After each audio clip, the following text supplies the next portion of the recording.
بلکہ اللہ رب العزت نے یہ جو مغفرتوں بھرا مہینہ، یہ برکتوں والا مہینہ، یہ رحمتوں والا مہینہ ہمارے نصیبے میں پھر اس لیے کر دیا۔ حدیث جبریل آپ نے متعدد مرتبہ سنی کہ وہ شخص اس کی ناک ہاتھ آلود ہو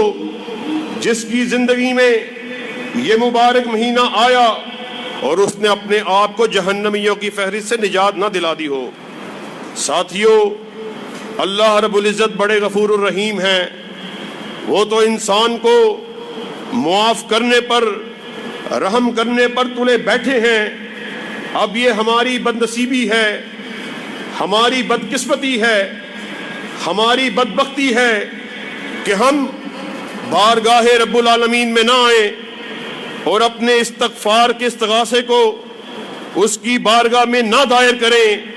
پھر جانیے، یقین مانیے، پھر یہ ہماری بدبختی ہے۔ اللہ رب العزت تو آسمان عالم سے ندا دے رہے، انما التوبۃ علی اللہ للذین یعملون السوء بجہالۃ، یہ اللہ کے اوپر لازم ہے کہ جو شخص توبہ کو کر لے، پھر یہ اللہ نے اپنے ذمے اس بات کو لازم قرار دے دیا ہے کہ کوئی غلطی کرنے کے بعد، کوئی خطا کرنے کے بعد وہ توبہ کو بجا لائے۔ یہ اللہ نے اگر وہ اپنے اوپر اس بات کو لازم نہ کرے تو ہم کیا کر سکتے ہیں؟ لیکن اللہ رب العزت آسمان عالم سے اس ندا کو دے رہے کہ یہ اللہ پر لازم ہے،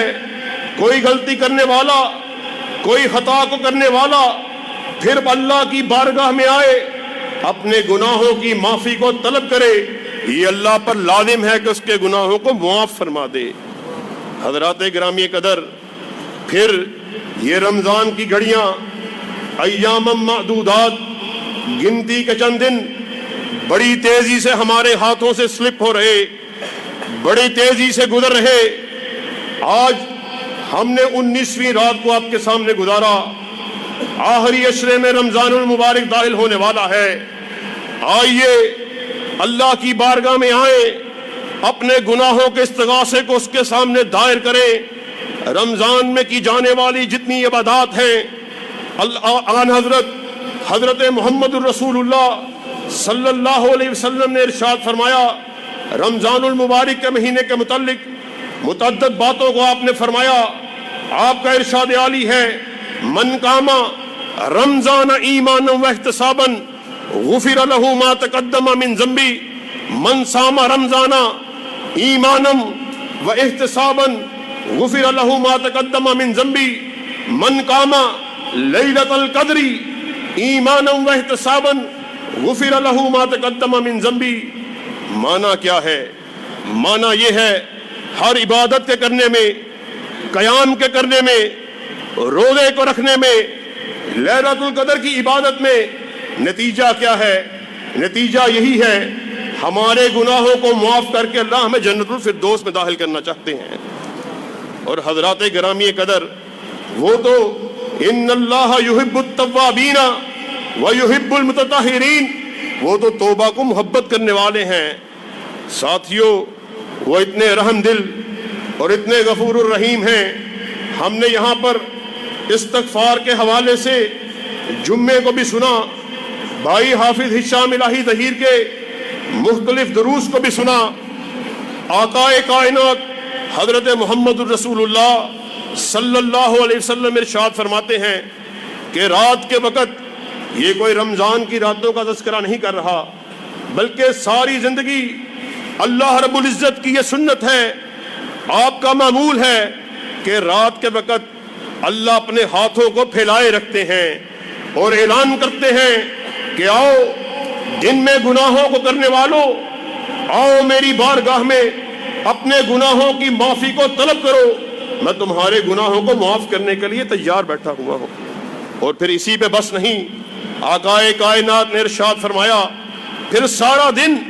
اللہ رب العزت اپنے ہاتھوں کو پھیلائے رکھتے ہیں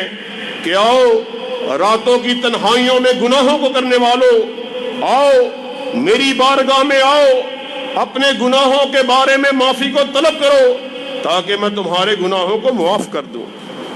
حضرات گرامی قدر، جو میں بات آپ کے سامنے رکھنا چاہتا ہوں، جس کا خلاصہ یہ ہے کہ یہ مہینہ مقدس کہ اللہ کی رحمتیں جب اس مہینے میں خاص طور پر پورے عروج پہ ہوتی ہیں، آپ کی برکتیں پورے عروج پہ ہوتی ہیں، آپ کی مغفرتیں پورے عروج پہ ہوتی ہیں، تو پھر کیوں نہ کہنے والا بھی اور سب سننے والے آئے بارگاہ رب العالمین میں آئے، خلوص نیت سے اپنے گناہوں کا اعتراف کریں، اس کے سامنے استغفار کے استغاثے کو دائر کریں، وہ ہمارے گناہوں کو معاف کرنے پہ قادر ہیں۔ اور آؤ صرف اسی پہ بس نہیں، آقا کائنات حضرت محمد الرسول اللہ صلی اللہ علیہ وسلم کی صحیح حدیث ہے کہ جو شخص آئے اللہ سے سچی توبہ کو لے کے آئے، اللہ نہ صرف اس کے گناہوں کو معاف کر دیتے ہیں بلکہ اس کے گناہوں کو نیکیوں سے تبدیل کر دیتے ہیں۔ اور یہ میں بات اپنی طرف سے آپ کے سامنے نہیں رکھ رکھا، اللہ کے فضل و کرم سے یہ ہمارا ترہ امتیاز ہے، یہ ہماری پہچان ہے، یہ ہماری سوچ ہے، اور ہمیں اس بات پر فخر ہے کہ اللہ کے فضل و کرم سے ہمارے اسٹیج سے کوئی اپنی طرف سے من گھڑت باتوں کو آپ کے سامنے بیان نہیں کیا جاتا۔ ہم نے جب بھی بات کی یا قال اللہ کی بات کو کیا یا قال رسول کی بات کو کیا، ہم نے اس بات کا اعلان کر دیا آقا کائنات اس دنیا سے رخصت ہو رہے، آپ نے اپنے اصحاب کو اکٹھا کیا، ارشاد فرمایا ترکت فیکم امرین لن تضلوا ما تمسکتم بہما کتاب اللہ و سنتی، میں تمہارے درمیان دو چیزوں کو چھوڑے جا رہا، پھر جو کوئی ان دو چیزوں سے چمٹ گیا وہ ہرگز ذلیل نہیں ہوگا۔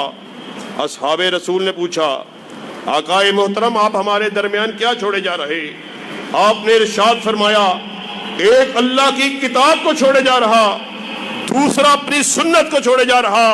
اور مجھے اس بات پر فخر ہے، ڈنکے کی چوٹ اس بات کا اعلان کر دینا چاہتے ہیں کہ اللہ کے فضل و کرم سے ہم کائنات کا وہ گروہ ہیں جنہوں نے جب بھی بات کی یا رب کے قرآن کی بات کی یا کالی کملی والے کے فرمان کی بات کی۔ میں آپ کے سامنے آقا کائنات کے بیان کو آپ کے سامنے رکھ رہا، آقا کائنات نے ارشاد فرمایا جو توبہ کو لے کے آئے، چاہے جتنا مرضی بڑا جرم کیوں نہ ہو، جتنا بڑا گناہ کیوں نہ ہو، قتل کو لے کے آؤ، شرک کو لے کے آؤ، زنا کو لے کے آؤ، چوری کو لے کے آؤ، جھوٹ کو لے کے آؤ، اللہ کی بارگاہ میں اپنے گناہ کا اعتراف کرو، اس پر نادم ہو، استغفار کے استغاثے کو دائر کرو، اللہ نہ صرف تمہارے گناہوں کو معاف کر دیں گے بلکہ ان کو نیکیوں کے ساتھ تبدیل کر دیں گے۔ اور امام بزار رحمت اللہ علیہ نے حضرت ابو طویل شطب الممدود رضی اللہ تعالیٰ عنہ کے واقعے کو نقل کیا۔ حضرت ابو طویل رضی اللہ تعالیٰ عنہ آقا کائنات کے سامنے حاضر ہوتے ہیں، وہ آپ کو مخاطب کرتے ہیں، کہا آقا کیا ایسے شخص کے بارے میں، مجھ جیسے شخص کے بارے میں جس نے سارے بڑے گناہوں کا ارتکاب کیا ہو، اس کے لیے بھی کوئی توبہ موجود ہے آپ کے ہاں؟ کوئی ایسا گناہ، کوئی بڑا گناہ، کوئی چھوٹا گناہ جس کا میں نے ارتکاب نہ کیا ہو، میں نے اپنی سکت میں جو گناہ بھی آیا میں نے اس کا ارتکاب کیا، آپ کی شریعت مجھ ایسے گناہگار کے بارے میں کیا کہتی ہے؟ آپ نے حضرت ابو طویل شطب الممدود رضی اللہ تعالیٰ عنہ کی بات کو سنا، مسکرانے لگے، کہا فَهَلْ أَسْلَمْتَ، کیا تو نے اسلام کو قبول کر لیا ہے؟ حضرت ابو طویل نے جواب دیا اما انا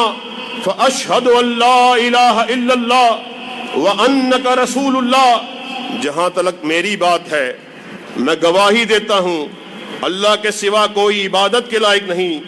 اور آپ اللہ کے سچے رسول ہیں۔ آپ نے ان کے جواب کو سنا، کہا ابو طویل تفعل الخیرات وتترک السیئات، نیکیوں کو بجا لاؤ، خطاؤں کو چھوڑ دو، اللہ تمہارے گناہوں کو نیکیوں سے تبدیل کر دے گا۔ حضرت ابو طویل نے کہا آقا وغدراتی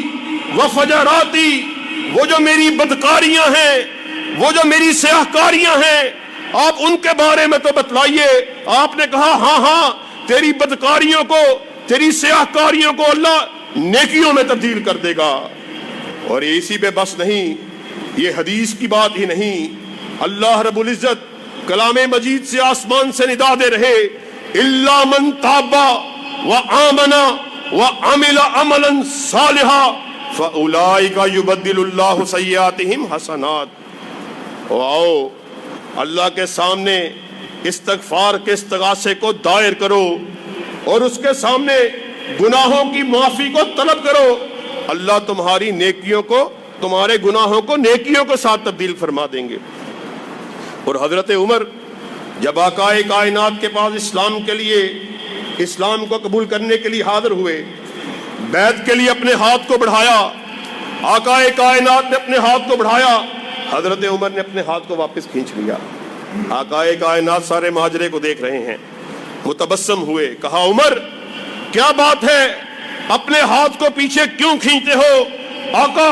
مجھے اس بات کی ضمانت دیجئے جو میں نے اسلام سے پہلے جن گناہوں کا ارتکاب کیا ہو،